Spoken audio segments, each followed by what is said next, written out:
What's going on, y'all? My name is Brian Sanchez, and welcome to Living the Magic. We're going to talk some Universal Orlando news today. In the last day or two, Universal has confirmed some new attractions coming to the reimagining of Kid Zone at Universal Studios Florida. I'm going to dive in, read some of the press releases, check out some of the imagery, and then give you my opinion at something that I think is a hugely missed opportunity that Universal is leaving on the table. There's an opportunity here to do something really, really awesome that for whatever reason they seem not interested in all to do. But we're going to dive right in. So, as many would probably know to this point, most of the attractions in Kid Zone at Universal Studios Florida had been showing their age for a very, very long time. Things like Barney, Day in the Park with Barney, and the Curious George Splash Pad play area, as well as the Woody Woodpecker's Nut House coaster in that area. And then, of course, the Fievel's Playland, harkening back to those early 90s animated films from Amblin and things like that. I loved that area of the park, but it has definitely been needing some much needed love. In recent years, they were doing character meet and greets with some of the Dreamworks characters here. Trolls, Puss in Boots, Shrek had kind of moved over there since the closure of the Shrek attraction to make way for all of the Minion stuff going on over in Production Central over there in the front side of the park. And so, there had been rumors for a long time that they were going to replace all of these attractions and incorporate the Dreamworks characters into it, with E.T. included. That was the rumor for the longest time. But thankfully, when they finally did wall off most of this area and started construction, E.T. was spared. Thank you, because long-time listeners of the show will know that if E.T. gets closed or touched, we riot. So be warned, Universal. Don't touch E.T. But they didn't. And fantastic, because what they have done is ripped up the entirety of Fievel's Playland. They're retheming Woody's Nut House coaster, the Curious George area, and the Day in the Park with Barney and Friends area into a fully confirmed Dreamworks Land. Now, first and foremost, fantastic idea. Absolutely phenomenal. I think this is a much needed update to an area of the park that has not been shown a whole lot of love over the years. And anything that they can do to expand the offerings for younger guests, families traveling to Universal Orlando with younger guests, children under the age of, 10, 9, 8, even down to like toddlers, I think is a fantastic idea, because Universal has definitely had the reputation of being more of an older kids, teenagers to adult oriented theme park for a very long time. And so this expands the kind of offerings that Universal has in order to entice a new demographic of guests. I think this also is a glimpse into what you might see from the upcoming regional parks, the one that's planned for Plano here in Texas. I think it's going to be something similar to this. And anchored at the entrance of Dreamworks Land is Shrek's house. Shrek's swamp will be the first thing that you see when you walk in. A Shrek meet and greet. If you're looking at the concept art, I'm showing here on the video, you can see it's set up very similar to the way the old meet and greet used to be over in like the Hollywood and production side of the park. It seems like Donkey is going to be there, sticking his head out the window, meeting and greeting guests. Shrek, probably Fiona, some other guests, here and there. Fantastic. I love it. Shrek Swamp for little ogres, an ogre-sized play area with slides and things for kids to run around and stuff on. I think these are a fantastic addition to this area of the park. An area where families can kind of let their kids run around, jump around on things, climb on things, let out as much energy as possible to help you guys get through the day. I think it's phenomenal. Again, for the record, I don't have any children. Me and my wife don't have kids. So this is not something that is definitely geared towards us, but I love that Universal is doing these sort of things. Something else listed in the press release that Universal put out, Mama Luna's Feline Fiesta, an interactive experience inspired by Puss in Boots 2, The Last Wish, which takes place in Mama Luna's retirement home for cats. This will be like an interactive screen-based thing where you can go in and play with some cats and things like that. Sounds really fun. Sounds cool. Interactive. King Harold's Swamp Symphony. This one is an interactive lily pad thing where there'll be a bunch of frogs. If you've seen the Shrek films, you know that King Harold has been turned into a frog, and so jumping on the different lily pads will get the frogs to sing and make music and stuff. And then of course there will be some snacks available in this area. Swamp Snacks. Enjoy scrumptious snacks inspired by Shrek, like Shreksel, Far a Waffle, Frozen Ogre, and more. So it sounds like there'll be some kind of like quick service type offerings here. Fantastic idea. Themed food, anything probably similar to like the popcorn stand over in the Minion Land. Probably something similar to that with some really fun themed treats and things. Really looking forward to that. The next area, if you start going farther back into Kid Zone, you get to what used to be Woody's Nut House Coaster and will now be becoming the Troller Coaster, the Trolls Troller Coaster. This is phenomenal. I'm not a huge fan of the Trolls movies. The first one was good. I think I saw the second one, most of it for the most part, when I was kind of hanging out with my family and my niece was watching it. Has its moments, but I know it is incredibly popular, and I do think that visually speaking, this offers a huge amount of opportunity for super themed areas. Again, more playground areas under. This is first of all, let me back up. The Troller Coaster will be the main attraction here. So Woody's Nut House Coaster, the structure of it staying the same, just retheming it, a coat of paint, some extra decorations, and new themed style of train, riding on a caterpillar. I think it's a fantastic idea. This is awesome. It looks great. The concept art looks really cool. It seems like it'd be a lot of fun. Something else offered in here is Poppy's Playground. Under a 20-foot mushroom, guests will find a shaded play area showcasing colorful flowers and bugs with bouncing and climbing structures for kids. From what I'm hearing, this will be something really geared more towards like your little ones. This is more something probably like a toddler-friendly area. And then, of course, more treats. We got to have more treats. Trolls, treats, Poppy's Boombox.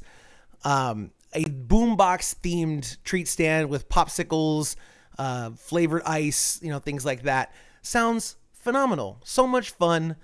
A really, really, really highly themed interactive area.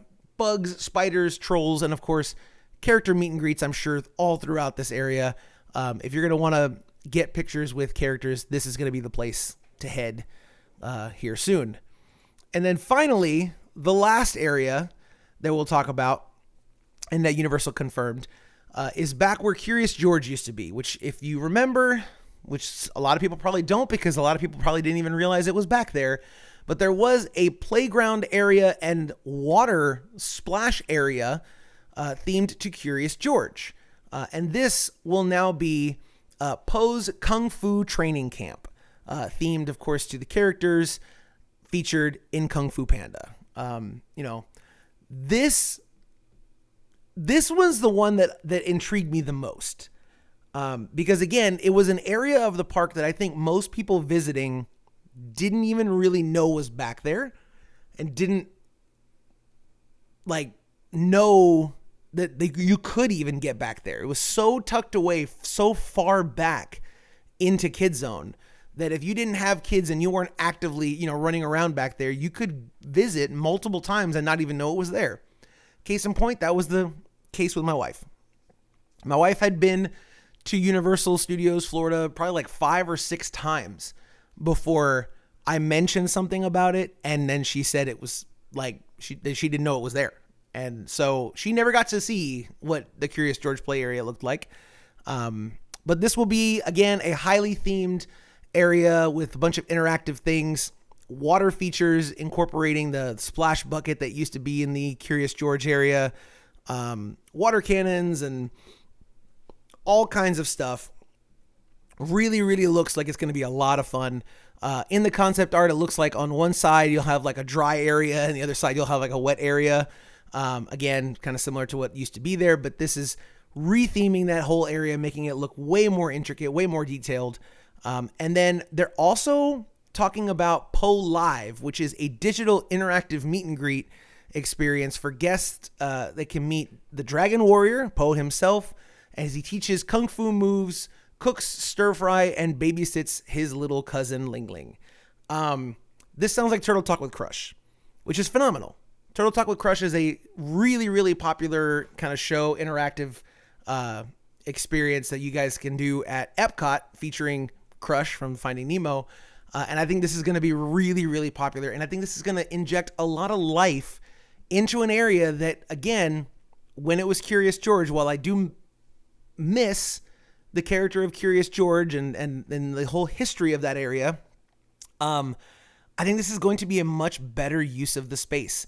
I think it's going to give people a reason to go back into this area. I could definitely see a thing where even if you don't have little ones, you may want to go and check that out. Because the character of Po and Kung Fu Panda is really, really entertaining. And with a live actor interacting with guests and doing some kind of interactive show like that, the potential for a lot of really good entertainment is there. And anything that adds more live actors, live entertainment, people interacting with guests, I'm 100% for it. So Kung Fu Panda's Po's Kung Fu training camp and the Po Live sounds like a phenomenal addition to the park. DreamWorks Imagination Celebration will also be around in here. They're saying it's a multi-sensory adventure featuring hip hop songs, high energy dancing, advanced technology, and more in the all-new DreamWorks Theater. So that is the Barney and Friends Theater being officially converted into an all-new DreamWorks Theater. Again, this will be probably a big, sing-along dance party kind of show where you can, get meet and greets with some of the other characters that may not necessarily have like a dedicated area. Gabby from Gabby's Dollhouse, and maybe you might see some of the How to Train Your Dragon characters and stuff maybe meeting over here until Epic Universe opens up, which we did an entire video like 2 weeks ago about Epic Universe and all the stuff coming. So if you haven't checked that out, definitely go and check that out. Now, I believe the rumors for this all coming, I believe it's the end of this year, beginning of next year, but nothing super solid, no official announcement on like a date of when this is coming. Scanning over this one more time just to make sure that I didn't miss it or anything, but construction is moving along, but it takes a while to do such a thorough retheme of the area. So be on the lookout for this in the coming months. But I would probably say maybe by the end of this year, maybe early next year, we should be having a lot of fun with Shrek and Po and Guy Diamond and all the trolls and all of that stuff. Look, again, like I said, this is a phenomenal thing. I think this is an area of the park that needed a lot of attention, and it serves a demographic that was very underserved at Universal. And I think Universal has realized that over the last few years and is going to great lengths to entice families, guests with kids, a younger, audience, offerings that multi-generational groups can do things together. The new Minion Blast attraction, while it may not be the most thrilling and exciting thing, it is a fun little interactive video game that anyone can do. And it typically has a fairly short line. So, while maybe if you splitting up and some of the older kids want to go ride the Mummy and you've got, younger kids who aren't old enough or maybe aren't brave enough to get on those attractions, you can take them over there. It's pretty much the only options that you really have right now in Universal Studios Florida is like the Minion Land area, which is good. And there's plenty of things to do over there, but this will add an entire other area that with playgrounds and running around, all that kind of stuff. Phenomenal addition to the park. But as I teased earlier, they are missing a giant opportunity here. And I've been saying this for years. And I really thought that when they would finally do this update to Kid Zone, that they would realize the error in their ways and make this change. But so if you look at Kid Zone on the map right now, you're coming in out of that like Garden of Allah area from La Bamba. You're walking past, the horror makeup show into that, area, and you come out, and on the right-hand side, you kind of cut off, you turn that way, and there's like the Kid Zone Pizza Company, I think is what it's called. And you have the SpongeBob store. And then across from the SpongeBob store, on the left side of the path, there's a giant building that houses animal actors. And I gotta be honest with you, it's time. I think it's time for animal actors to say goodbye. That is a giant footprint of a building. And that I understand, like, it gets some crowds on really busier days, but like there are plenty of days where they're not even really doing that show, I believe. And that building butts up against the Springfield building, which is essentially a giant industrial kitchen, servicing, all the windows inside of the Springfield food court area, Moe's Diner, the chicken and waffles, the whole nine, Krusty Burger, all of that. And I understand that there is already a burger place inside of Krusty Burger, and you got Mel's Diner in Hollywood. So I understand that what I'm about to say may be a little overkill on the burgers, but being right across the street from SpongeBob StorePants, why is this not a Krusty Krab? Answer me that, Universal. Why is there not a freestanding Krusty Krab building, restaurant where you can go and get you a Krabby Patty and meet and greet with SpongeBob and Patrick and maybe even like Sandy and Mr. Krabs or Pearl or any of the other amazing characters from SpongeBob? I don't get it. I really don't get it. And I really thought that they would do it. I think, look, I understand the leaning into the Dreamworks thing. It's cohesive. It's an area for all of those characters, but I really, really, really want them to build a Krusty Krab. And I understand, again, like I said, Krusty Burger being right there, kind of redundant to have a burger place right next to it, and with Mel's being right there as well. I mean, I understand that's a lot of burger places, and you have Richter Burger over in San Francisco, so like, okay, I get it. Like, there's a lot of burger places, but I think this would be a phenomenal addition to that area and really tie in the theming, and replace what is essentially, it's an animal trick show. It's a pet show. And, it feels like a little bit of a relic left over from a different time. And it takes up a lot of real estate in the middle of the park there. And I think if they were to take that down, add in the Krusty Krab, being, supported back of house by all the kitchens from the Simpsons food court area, I think that would be a phenomenal addition. Even make it a proper sit down. Like, don't even make it a quick service. It doesn't have to be like a McDonald's. It doesn't have to be a quick service restaurant. I would definitely pay a premium for like a fancier version of a burger, with some other seafood options and things inside of that area. If it meant that it was character dining and it was highly themed, I think it would be phenomenal. I think it would work. I will also say too that, there's been some rumors that in the coming years, The Simpsons may not be renewed at Universal. And so I don't know how much longer Springfield is for this world. So like maybe, something from Nintendo kind of gets put in that area, and then they can change the food offerings in the, what is now Simpsons food court area to not be Krusty Burger. And maybe we get something when that happens, if and when that happens. Me personally, I would love to see that all become a Pokemon area. I think that would be a phenomenal thing. I understand that, the attraction for the Simpsons attraction in that building is massive, and I don't know if, Pokemon really lends itself to that building and that current ride system, but come on, man. Like, wouldn't you love to go to a Pokemart instead of the Quickie Mart? I mean, again, I love the Simpsons being there, but if we're going to retheme it, Quickie Mart becomes a Pokemart. The food restaurants in there become stalls, vendors with, more diverse offerings from the different regions, the Johto region, and, all those kind of things, and stuff like that.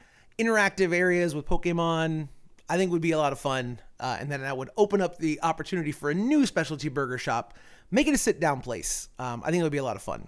But yeah, that's a quick look at the official announcements of Dreamworks Land. Again, no official word on when it's opening, but those are official names released by Universal. I will put a link to the site that I found all this information on, Spectrum News 13 in Orlando. Did a really good write-up on that, so I'll put a link to that in the description of this below. But what are y'all most excited for about DreamWorks Land? Personally, I think the Shrek meet and greet area sounds like it's the most fun, and treats. Give me more treats, man. I want fun foods. I mean, it's not a secret. Me and the wife absolutely love finding a really fun themed treat. But anyways, that's going to do it for me today, y'all. Thank y'all so much for watching the video. I really do appreciate it. If you've made it this far into the video, make sure you hit the like, subscribe for more videos. And if you want to support the channel, everything that I do, all the podcasts, the music, the scripts, everything, you can always, become a patron. Links are down below for our Patreon. It's Signal Point Media. But yeah, we just launched the F1 podcast, so that's coming back. Putting out music pretty much every other week at this point. So if you want to stay up to date with all the things that I'm doing, you can definitely follow me on Patreon. It's the best way to do it. But if you just want the Disney content, the theme park content, you can follow along right here at Living the Magic. We're not going anywhere. We love the theme parks. We'll be doing this forever. So anyways, again, thank y'all so much for listening. I'm going to get out of here. We'll see y'all around. And as always,